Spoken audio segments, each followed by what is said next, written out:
After David had finished talking with Saul, Jonathan became one in spirit with David, and he loved him as himself. From that day Saul kept David with him, and did not let him return home to his family. And Jonathan made a covenant with David because he loved him as himself. Jonathan took off the robe he was wearing and gave it to David, along with his tunic, and even his sword, his bow and his belt. Whatever mission Saul sent him on, David was so successful that Saul gave him a high rank in the army. This pleased all the troops, and Saul's officers as well. When the men were returning home after David had killed the Philistine, the women came out from all the towns of Israel to meet King Saul with singing and dancing, with joyful songs and with timbrels and lyres. As they danced, they sang, "Saul has slain his thousands, and David his tens of thousands." Saul was very angry. This refrain displeased him greatly. "They have credited David with tens of thousands," he thought, "but me with only thousands. What more can he get but the kingdom?" And from that time on Saul kept a close eye on David. The next day an evil spirit from God came forcefully on Saul.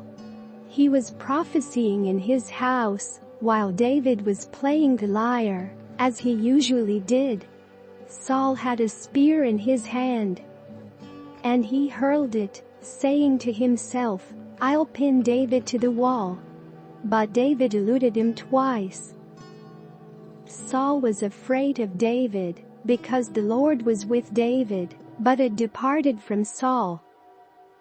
So he sent David away from him and gave him command over 1,000 men, and David led the troops in their campaigns. In everything he did he had great success, because the Lord was with him. When Saul saw how successful he was afraid of him. But all Israel and Judah loved David, because he led them in their campaigns.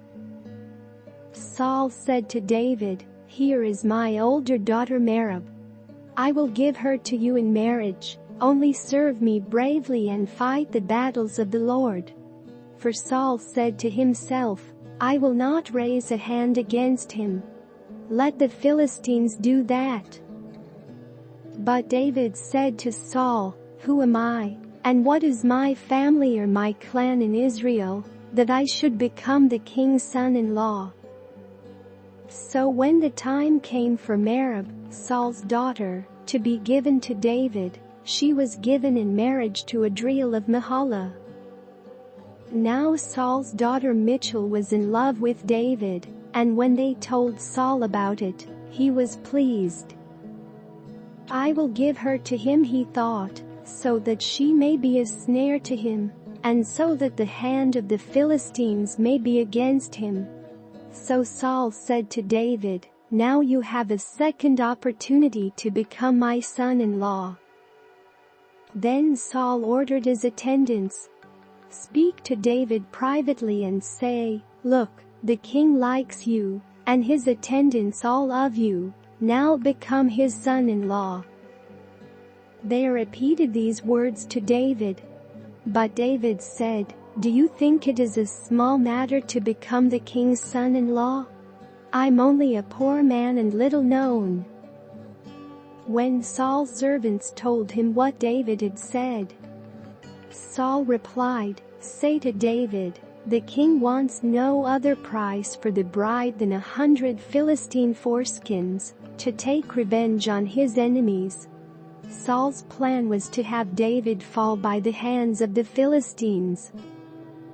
When the attendants told David these things, he was pleased to become the king's son-in-law. So before the allotted time elapsed, David took his men with him and went out and killed 200 Philistines, and brought back their foreskins. They counted out the full number to the king so that David might become the king's son-in-law. Then Saul gave him his daughter Michal in marriage. When Saul realized that the Lord was with David and that his daughter Michal loved David, Saul became still more afraid of him, and he remained his enemy the rest of his days. The Philistine commanders continued to go out to battle, and as often as they did, David met with more success than the rest of Saul's officers, and his name became well known.